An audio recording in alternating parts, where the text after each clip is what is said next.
sejumlah wilayah di Kabupaten Pati, Jawa Tengah masih terendam banjir. Banjir tidak hanya berdampak pada permukiman warga, namun juga fasilitas umum termasuk sekolah. Untuk mengetahui kondisi terkini, kami bergabung bersama jurnalis MJN dari Pati, Jawa Tengah, ada Galih Saputra. Galih, Anda saat ini berada di Pati, tepatnya di Desa Minto Basuki. Bagaimana kondisi banjir di sana? Ya, Febrian dan juga pemirsa, hingga saat ini banjir masih menggenangi Desa Minto Basuki yang terletak di Kecamatan Gabus, Kabupaten Pati, Jawa Tengah.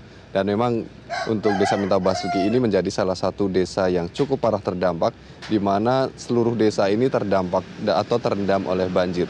Dan ketinggian air memang cukup variatif, mulai dari 10 hingga 150 cm. Dan tentunya banyak sekali fasilitas umum yang terdampak, di mana salah satunya adalah sekolah. Untuk saat ini sekolah masih diliburkan, bahkan proses belajar mengajar belum ada atau belum terlihat dalam sekolah tersebut.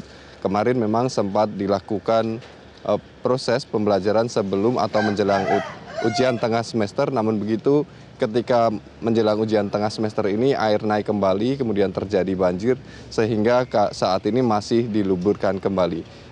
Terutama bagi warga atau orang tua siswa yang sebagian besar ini rumahnya masih dilanda banjir. Kami kemarin juga sempat mengecek ke sana bahwa di sekolah ini tidak ada aktivitas dan hanya ada guru piket yang berjaga di sekolah tersebut. Dan berdasarkan informasi yang kami terima saat ini, atau proses belajar ini diliburkan dalam waktu yang tidak ditentukan karena mengikuti kondisi cuaca atau banjir yang terlihat di Desa Minto Basuki ini. Dan untuk saat ini tidak hanya fasilitas umum juga yang terdampak, namun juga ada rumah warga di mana di Desa Minto Basuki ini terdiri dari 4 RW dengan 14 RT yang seluruhnya terdampak oleh adanya banjir. Ada sekitar 400 atau 400 lebih rumah warga yang terdampak, di mana jumlah kakaknya mencapai 384, sementara untuk jumlah jiwanya mencapai lebih dari 1.000 jiwa. Selain itu juga ada beberapa bagian yang terdampak oleh banjir ini seperti sawah yang mencapai 71 hektar, kemudian ada juga tanaman tebu yang terdampak mencapai 13 hektar, Febrian.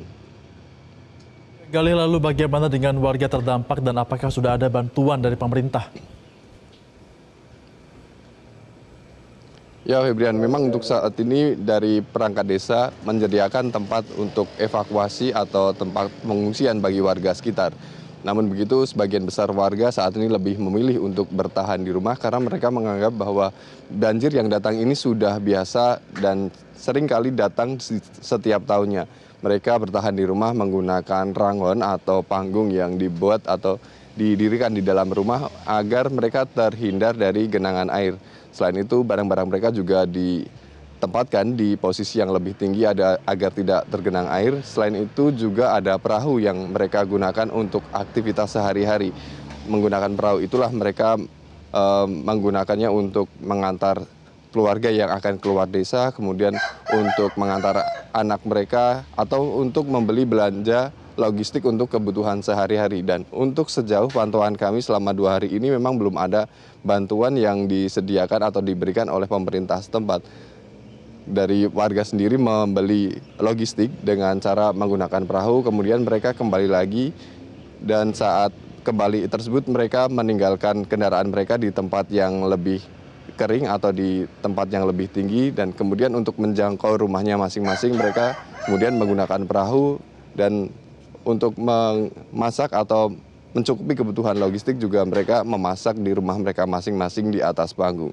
Selama 24 jam mereka menggunakan panggung atau ranggon disebutnya di tempat ini, dan di tempat itulah mereka beraktivitas mulai dari memasak, kemudian makan, untuk istirahat dan lain sebagainya. Kembali ke studio, Febrian.